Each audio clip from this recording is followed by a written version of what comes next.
Dear friends, I know that I speak for everyone in this room when I say that we are all so very proud to have this opportunity to share this time with Your Excellency, Mr. Gerapetritis, especially in these very busy days leading to the United Nations General Assembly. The Homogenia stands with you, Your Excellency, and with the government of Kyriakos Mitsotakis. And we are standing with his service to the most excellent people of the Hellenic Republic. We appreciate and recognize your constant advocacy for the Ecumenical Patriarchate. In return, please accept our intercessory supplication on behalf of the people of Greece, especially as they have suffered the raging fires of this past summer and the floods in Thessalia. As you all know, Prime Minister Mitsotakis, in whose honor we gather tonight, is unable to join us because of the catastrophic damage caused by the recent flooding in Greece. He dramatically shortened his time away from Greece and is not attending any social events out of respect for all impacted by the flooding. So we're very grateful that the Prime Minister's new Foreign Minister, Yorgos Gerapetritis, is here tonight on behalf of the Prime Minister. The Foreign Minister has a remarkable academic career.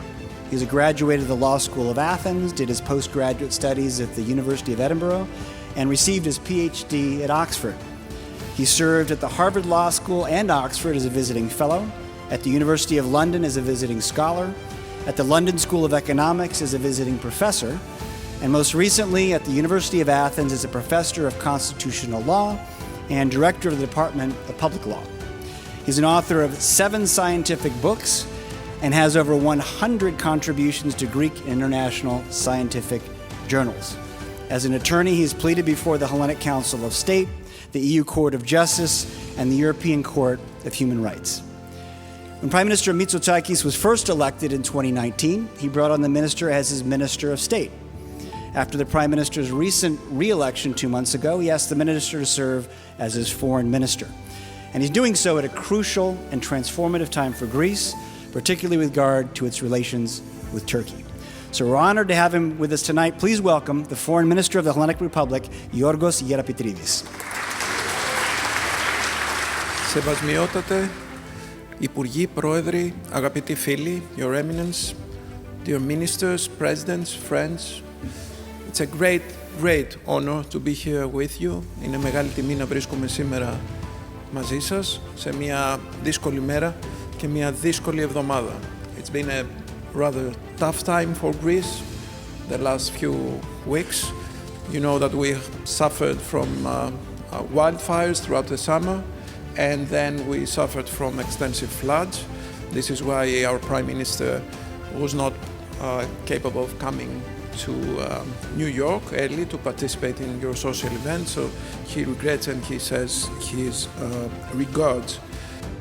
The tragic loss of life throughout the summer because of the natural catastrophes, as well as the disastrous effects of the floods on property, livelihood, infrastructure, and the environment, only enhance our determination for swift reconstruction of the affected areas, the identification of the best prevention methods, and the acceleration of global efforts for addressing the root causes of climate crisis, which is very evident in the Mediterranean. This evening, our Prime Minister, Kyriakos Mitsotakis, has asked me to convey to you a message of gratitude for your contribution to the forging of Greek-American relations, which have reached their highest point in history.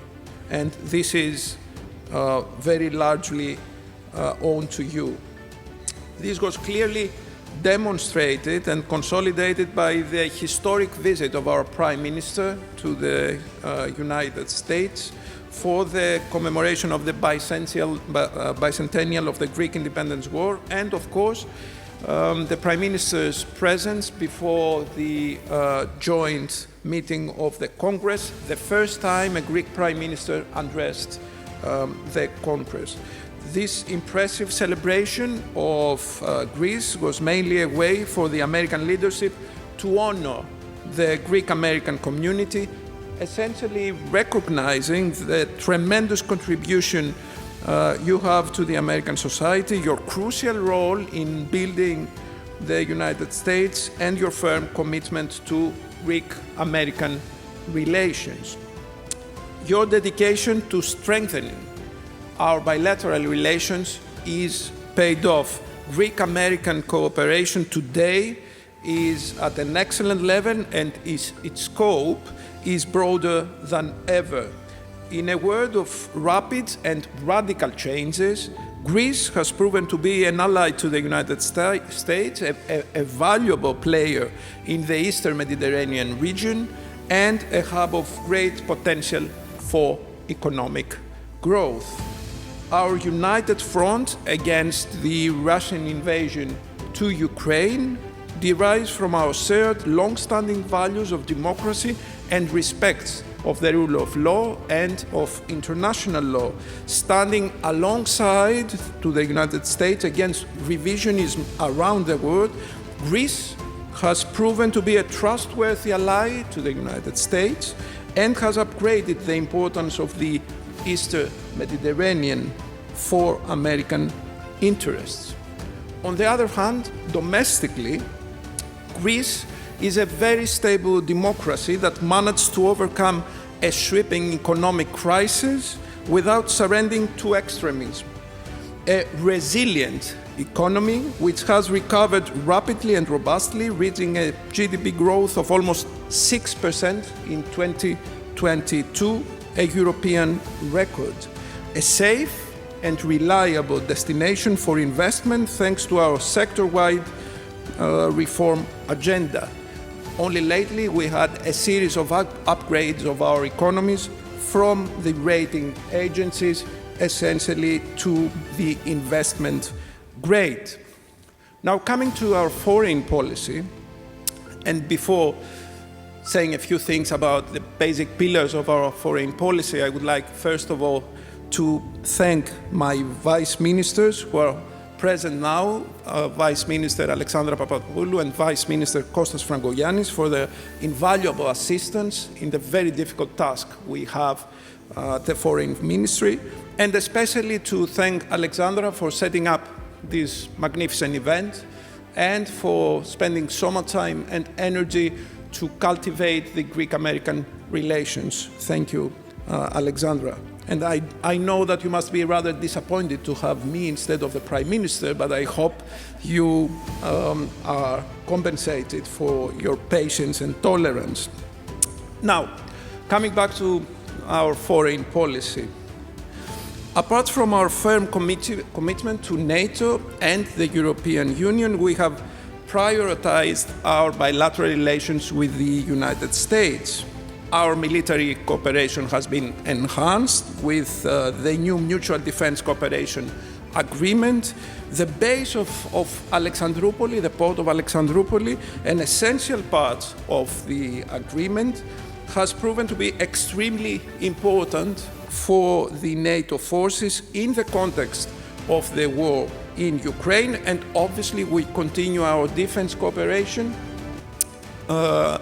as regards the F-16 upgrade and the purchase of the new F-35s. Our economic ties are growing stronger thanks to important American investments, namely in the field of big tech and pharma.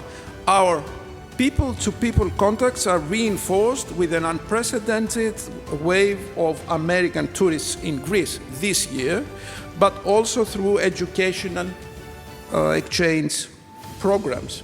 I would like to make especially a reference to the energy sector. I know some of you are particularly interested in this respect, because I think it's very important what is happening, especially in the aftermath of the war in Ukraine. It is my firm belief that the US and Europe now need to work together in order to phase out the dependence of our countries on Russian hydrocarbons. In this respect, the Eastern Mediterranean presents a lot of opportunities as well as challenges. The US has recognized the importance of our region in terms of energy for the European diversification and of the electric interconnectors in the Eastern Mediterranean as an invaluable and clean source of energy supply for the European electrical grid. The Eastern Mediterranean has been at the forefront of energy transition, both increasing the production of clean energy, green energy, and claiming a role of a hub for clean energy produced in the Gulf. Energy is one of the sectors, and the most important one so far, of our trilateral cooperation with Cyprus and Israel. I especially praise interest in this trilateral cooperation. We are like-minded countries in the Eastern Mediterranean, and this has been recognized also by the American government, which has joined the agreement in the so-called 3+1 format. Now coming to Turkey, and I am sure that you're eager to hear a few more things about our relationship with Turkey in view of the approach we're trying to re-establish. First of all, it is true that we now encounter a period of calmness in the broader region of the Aegean Sea and the Eastern Mediterranean, especially following the catastrophic earthquakes in Turkey last February. We had a recent meeting at Ankara with my counterparts, with my Turkish counterparts, and we agreed on a roadmap of a bilateral rapprochement in the coming months. We're going to establish the new relationship based on three particular pillars. The first pillar is the political dialogue, which will be led by Vice Minister Ambassador Papadopoulou. A second pillar, which is going to be the positive agenda with measures which are essentially win-win for the two countries, led by Vice Minister Fragogiannis. And the third pillar will be the measures of confidence building, and this is going also to be led by an experienced diplomat. This roadmap includes meetings of all the three pillars in October and November, and by the end of the year, we expect to have a high-level cooperation council in Thessaloniki between the two governments in order to have a set of agreements to be signed by then. As you probably know, the two delegations, Greek and Turkish delegation, will meet on Wednesday, the day after tomorrow, here in New York, to further enhance this cooperation, and the two leaders will agree how we proceed with the next steps. I need to stress that a constructive dialogue with Turkey can only be based on the full respect of international law, including the treaties on the law of the sea and the treaties which establish the sovereignty of the states, the borders, and the integrity of the two countries. Our position is that dialogue on the strict basis of international law is the only way to resolve any differences. And I have to stress quite categorically that our major problem is the delimitation of maritime zones, and in particular the continental shelf and the exclusive economic zone. However, issues of sovereignty, national sovereignty, are altogether excluded from any sort of dialogue because they lie with the country and they will remain to the country forever and ever.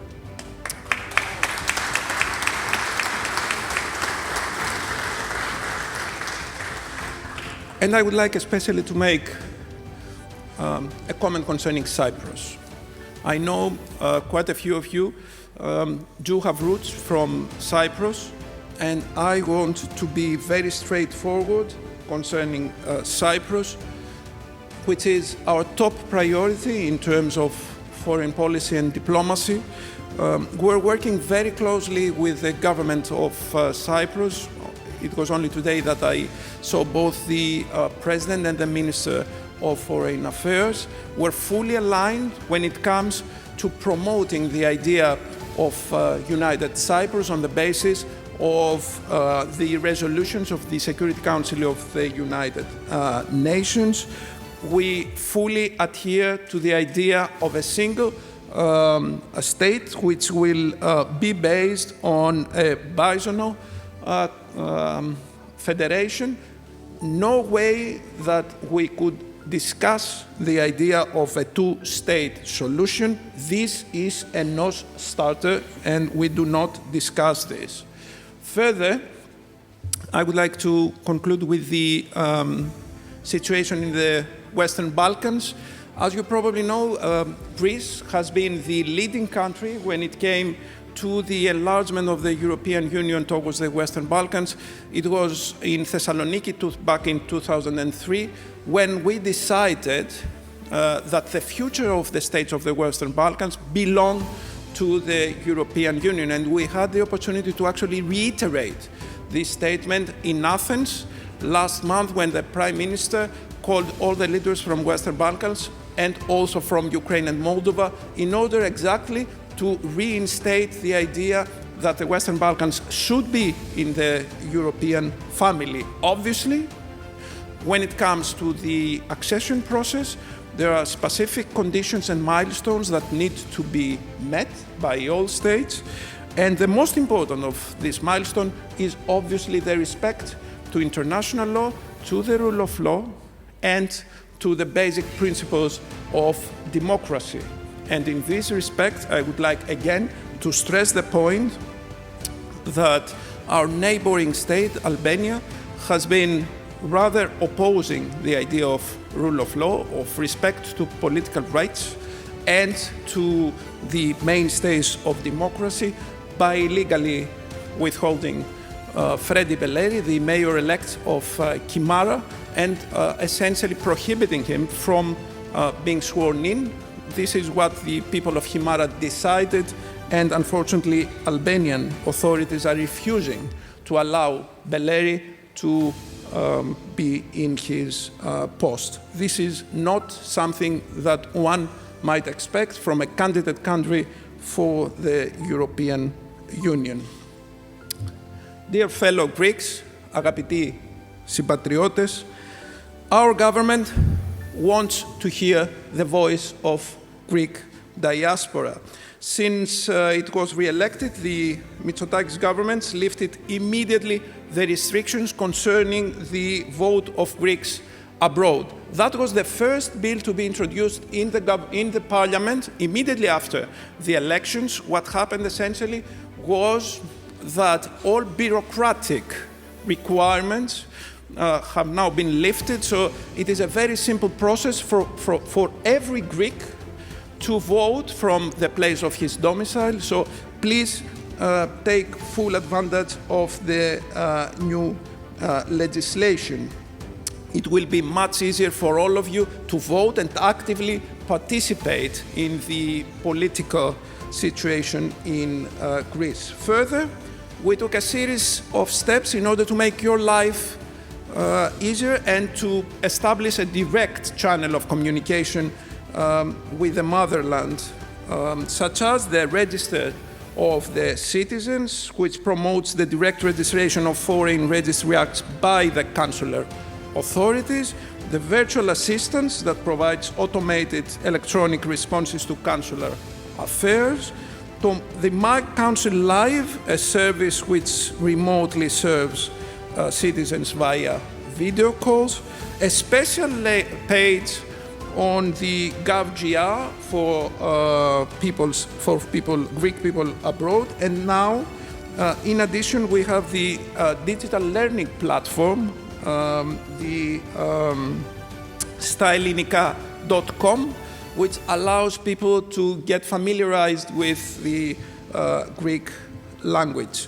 In spite of all the above, all the digital developments, I realize as head of Greek diplomacy, political head of Greek diplomacy, that there are still a lot of things that ought to be done. I understand that often our consulates are overwhelmed and understaffed, so please be reassured that I will do everything in my power in order to facilitate the enlargement of the consulate with staff and resources, new staff and new resources, in order to perform their duties more effectively and more constructively.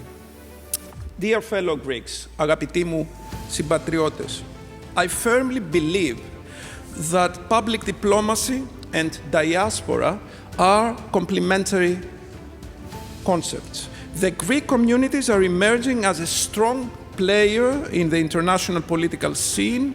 Our diaspora can be very supportive of our public diplomacy. You are the most meaningful part of Greece's soft power. Each one of you is an ambassador of Greece and what Greece represents, such as the orthodoxy and the culture and the history. Your success is the success of Greece, and we're very proud of your achievements. Each one of you. We're very proud for each one of you and what you have succeeded in your lives. We rely very much on your help, support, and advice. Thanks to you, Greece's footprint in the United States is today larger than ever, and our embassy in Washington and our general consulates all over the country are grateful to you and remain, as I do, at your disposal in order to discuss all our problems and try to solve those problems in good faith and for the interest of our glorious country. As I say, proudly, if you want to get to know genuine Hellenism, then travel the globe, come to you. You are the most spectacular example of success of Greeks all over the world. Greece's heart beats through you. Μέσα από σας χτυπάει η καρδιά της Ελλάδας. Όχι μόνο στη ΣΥΠΑ, αλλά σε όλη την Ιφίλιο. Είστε η καρδιά της Ελλάδας. You are Greece's heart. Keep our country in your soul. Κρατήστε την πατρίδα στην ψυχή σας για πάντα. Σας ευχαριστούμε για όλα. Σήμερα είχαμε τη μεγάλη χαρά να φιλοξενήσουμε τον Υπουργό Εξωτερικών της Ελλάδας, τον κύριο Γεραπετρίτη, σε μια πολύ όμορφη εκδήλωση που οργάνωσαν από κοινού οι ομογενειακές οργανώσεις. Νομίζω το βασικό μήνυμα που πέρασε και ο Υπουργός στους συμπατριώτες μας είναι ότι η Ελλάδα είναι πραγματικά περήφανη για την κοινότητα που εδρεύει εδώ στη Νέα Υόρκη, για όλα τα πράγματα που έχει κάνει για τα εθνικά μας θέματα, για να διατηρήσει την ελληνική παράδοση και την ελληνική κληρονομιά, και οι Έλληνες είμαστε πραγματικά υπόχρεοι απέναντι στους Έλληνες του εξωτερικού και ακόμα περισσότερο στους Έλληνες της Αμερικής, που τόσα πολλά έχουν προσφέρει για την πατρίδα τους και για να πάει η χώρα μας μπροστά.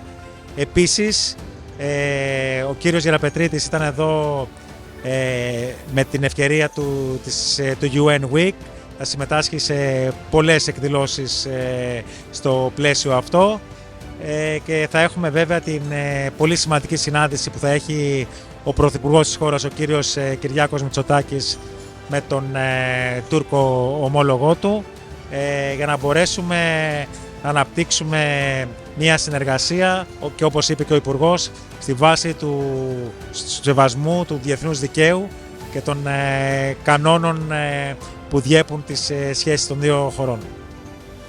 It's true that Greece went through a very difficult summer. We had the beginning the wildfires that destroyed quite a bit of properties. Thank God we didn't have any human losses. And as the Greek Prime Minister points out, everything can be replaced and can be rebuilt, but human lives cannot be replaced. So that in the middle of the tragedy, that was the only light.